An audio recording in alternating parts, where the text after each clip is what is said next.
ہم ہمیشہ ایک دوسرے سے نمایاں ہونے، ایک دوسرے سے غالب آنے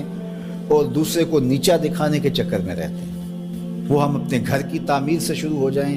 اپنی بیاہ شادیوں کی تقاریب سے شروع ہو جائیں، وہ اپنے رہن سہن کے انداز سے شروع ہو جائیں، اپنے لباس اور وضاقتہ سے شروع ہو جائیں، ہم ہمیشہ اسی چکر میں رہتے ہیں کہ ہم دوسروں سے نمایاں کیسے ہوں اور یہ کیسے ثابت کر سکیں کہ ہم آپ سے افضل ہیں، ہم آپ سے امیر ہیں، ہم آپ سے زیادہ معزز ہیں، ہم آپ سے زیادہ شہرت والے ہیں، ہم آپ سے زیادہ عزت والے ہیں، ہم آپ سے زیادہ آسودہ حال زندگی بسر کر رہے ہیں، اور آپ ہر لحاظ سے ہم سے ذلیل ہو، رسوا ہو، غریب ہو، اور جو ہے وہ منصب کے اعتبار سے، عزت کے اعتبار سے، شہرت کے اعتبار سے آپ ہمارے جوڑ کے نہیں ہو، تو ہم اوپر سے نیچے لے کر اس مرض کا شکار ہیں۔ برادری میں دیکھ لیجئے، خاندانوں میں دیکھ لیجئے، محلے گلی میں دیکھ لیجئے کہ اسی چکر کے اندر جو ہے وہ ہم ایک دوسرے کو نیچا دکھانے میں اور اپنے آپ کو برتر ثابت کرنے کے لیے اور دوسروں کو کمزور ثابت کرنے کے لیے، گاڑی کے ماڈل سے لے کر کے باقی معاملات تک ہم ضرورت کی حد تک نہیں رہتے، بلکہ ہم لوگوں کو نیچا دکھانے کے چکر میں رہتے ہیں۔ تو یہ زندگی کے تیور ہیں اور یہ بدترین معاشرت ہوتی ہے۔ کسی معاشرے کے اندر اس طرح کی چیزیں پنپ جائیں تو وہ معاشرہ کبھی بھی سکون نہیں پا سکتا۔ اور یہ مرض اتنی بری مرض ہے کہ یہ کینسر سے زیادہ بری مرض ہے، جس نے معاشرت کو چاٹ کے رکھ لیا ہے کہ ہم ہر وقت اس چکر میں، اور یہ دوڑ لگی ہوئی ہے، اور اس دوڑ نے ہمارے اپنی زندگی کا حقیقی سکون بھی چھین لیا ہوا ہے۔ لیکن ہم اس بیماری میں مبتلا ہیں۔ اس میں کیا دنیا دار، اس میں کیا دیندار، اس میں کیا علماء، اس میں کیا مشائخ، اس میں کیا جو ہے وہ سیاستدان، اس میں کیا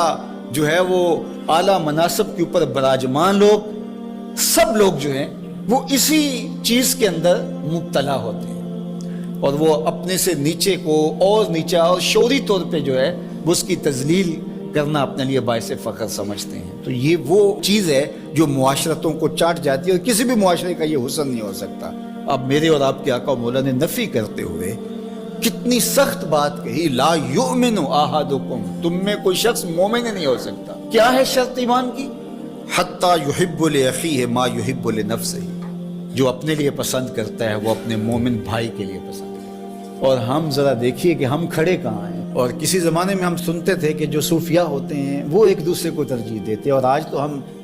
اس طبقے کو دیکھتے ہیں تو وہ طبقہ بھی اسی جگہ پہ کھڑا ہے۔ تو آج ہمارے رویے یہ ہے کہ ہم دوسروں کو نیچا دکھانا اور اپنے آپ کا قد، اپنا قد بڑھائیے، ضرور بڑھائیے، لیکن دوسروں کی گردنوں پہ پاؤں رکھ کے اپنا قد نہ بڑھائیے۔ اپنے قد کو خود بڑھائیے، اپنے آپ کو آگے لے جانے کی کوشش کیجیے۔ فاستبقوا الخیرات، ہمیں کہا گیا ہے کہ تم نیکی میں ایک دوسرے سے آگے بڑھ جاؤ، کوشش کرو۔ لیکن اللہ تعالیٰ نے قرآن مجید میں ایک موقع پہ فرمایا کہ اپنے آپ کو پاکیزہ نہ بتاؤ کہ میں بڑا نیک اور صالح ہوں، اللہ جانتا تم میں سے کون نیک ہے۔ تو اس لیے آج ہم ترازو لے کے نہ بیٹھ جائیں، یوم حساب آنے والا ہے، اس دن ایک ایک عمل تولا جائے گا، ایک ایک عمل کا وزن ہوگا، عمل کے ساتھ جڑی ہوئی نیتوں سے وزن کیے جائیں گے،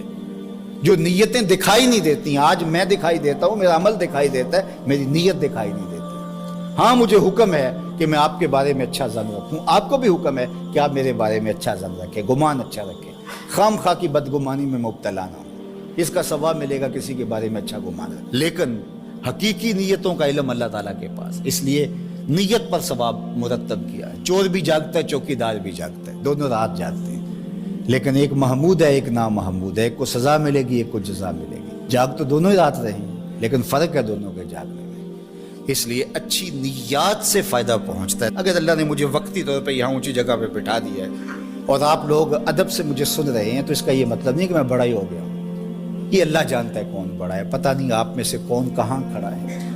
مجھے معلوم نہیں ہے، لیکن میرے اللہ کو تو معلوم ہے۔ تو میں بھی کہیں بڑائی میں نہ آ جاؤں، میں ہی تکبر میں نہ آ جاؤں، آپ بھی غرور میں نہ آ جائیں۔ تو اب اس حدیث کو بار بار ہم دیکھ لیں، اور اس کو ضرور، یہ صرف ایک جمعے کا خطبہ نہیں ہوتا، یہاں ایک منشور ہوتا ہے زندگی کا، اور ایک فکر کی جو ہے وہ آبیاری ہوتی ہے، اور میں شعوری طور پہ کوشش کرتا ہوں، اللہ کمی کوتاہی معاف فرمائے، کہ یہ لوگ کہاں کہاں سے سفر کر کے آ رہے ہوتے ہیں، ان کو خالص دین ملنا چاہیے۔ تو اب اس حدیث کو بار بار دیکھ لیجیے، یہ میرے لفظ نہیں ہیں، میری صرف زبان ہے، لفظ انہی کی ہے۔ وہ کہتے ہیں نا کہ انہی کے مطلب کی کہہ رہا ہوں، زبان میری ہے، بات ان کی ہے، انہی کی محفل سنوارتا ہوں، چراغ میرا ہے، رات ان کی۔ تو میری اس سے زبان بول رہی ہے، لفظ وہی ہیں جو حضور علیہ السلام نے ارشاد فرمائے، لا یؤمن احدکم حتی یحب لأخیہ ما یحب لنفسہ، اتنی دیر تک کوئی شخص کامل مومن نہیں ہو سکتا جب تک وہ اپنے بھائی کے لیے وہی پسند نہ کرے جو اپنے لیے پسند کرتا ہے۔ میرے والد گرامی رحمۃ اللہ تعالیٰ علیہ فرمایا کرتے تھے کہ جس سے دوستی ہو، جس سے محبت ہو، جس سے تعلق بنے، تو اس کے لیے یہ چاہا کرو کہ وہ جنت میں بھی ہمارے ساتھ جائے، اس کی آخرت کی بہتری کے لیے ضرور فکر مند ہو جایا کرو کہ اللہ اس سے میری دوستی ہے، ہم اکٹھے رہتے ہیں، سفر کرتے ہیں، آنا جانا ہے، میرے مالک کہیں ایسا نہ ہو کہ قیامت کے دن میں یا یہ جو ہے وہ آتش دوزخ میں چلے جائیں، اللہ اس طرح ہمیں جنت میں بھی اکٹھے رکھنا۔ تو ایسا نہیں ہے کہ ہم کہیں کہ جنت میں اللہ اس کو نیچے والے درجے پہ رکھنا اور ہمیں اوپر والے درجے پہ رکھنا، یہ خواہش نہیں ہونی چاہیے، بلکہ حضور نے اپنے ساتھ جنت میں ہونے کی لوگوں